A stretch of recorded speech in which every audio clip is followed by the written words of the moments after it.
2-3 दिन से तबीयत बिल्कुल ठीक नहीं लग रही थी। मुझे थायराइड इसलिए करवा लिया थायराइड का टेस्ट और जो शक था वही आया रिपोर्ट में मेरा थायराइड बहुत बढ़ा हुआ आया है, जिसके चलते ना 2-3 दिन से हाथ-पैरों में बहुत परेशानी हो रही थी। आज हस्बैंड के साथ चल दी डॉक्टर को दिखाने और धूप अभी से इतनी तेज़ हो रही है जैसे जून का महीना लग गया हो और ये रास्ते में ना एम्बुलेंस ना जाम में फँस गई थी। जबकि एम्बुलेंस को ना सबसे पहले अपना वाहन रोककर रास्ता देना चाहिए। पता नहीं किसी का कोई अपना किस हालत में हो।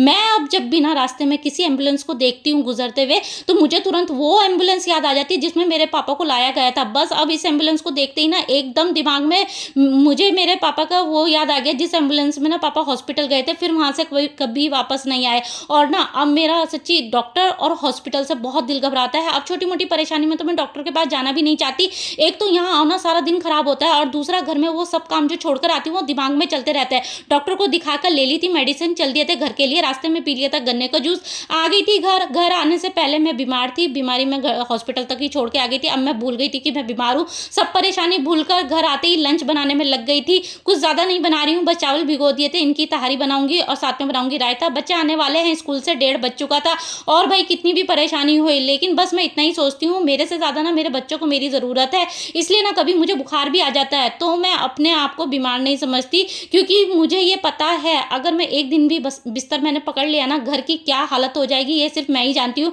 यहाँ हो गई थी तहारी तैयार, बच्चों को खाना दिया, खुद खाना खाया, आराम कर रही थी। तभी मेरा बेटा ना आया, मुझे रजिस्टर दिखाने लगा जिसने जो ना इसने पिछले साल की कॉपियों में से बचे पेजों से तैयार करवाया है। बेटा बोल रहा था मम्मी अब ना इसमें रफ वर्क इसमें ही करा करूँगा। फिर आ गया हस्बैंड का कॉल, उनके स्टाफ में शादी, वैसे शादी में उनको ही जाना था, लेकिन जिसकी शादी है ना वो मुझे भी बहुत अच्छे से जानती हैं। इसलिए ना उन्होंने मेरे हस्बैंड से बहुत रिक्वेस्ट करी है कि सर आप अपनी वाइफ को भी ज़रूर लेकर आना क्योंकि शादी है स्टाफ में हस्बैंड के, तो इसलिए सोचा साड़ी वियर करके जाती हूँ। इसलिए देखने लगी कौन सी साड़ी पहनकर जाऊँ। बेटी बोली मम्मी ब्लैक पहन जाओ, रात में अच्छी लगेगी।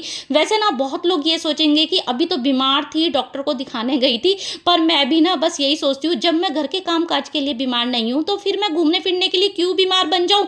और वैसे भी मैं अपनी लाइफ का ना हर एक पल इंजॉय करती हूँ। आ गई थी शादी में, यहाँ ज़्यादा देर हम नहीं रुके क्योंकि बच्चे घर पर अकेले थे, घर आ गए थे और घर मैं ना शादी में से लेकर आई थोड़ी सी चाउमीन अपने बच्चों के लिए।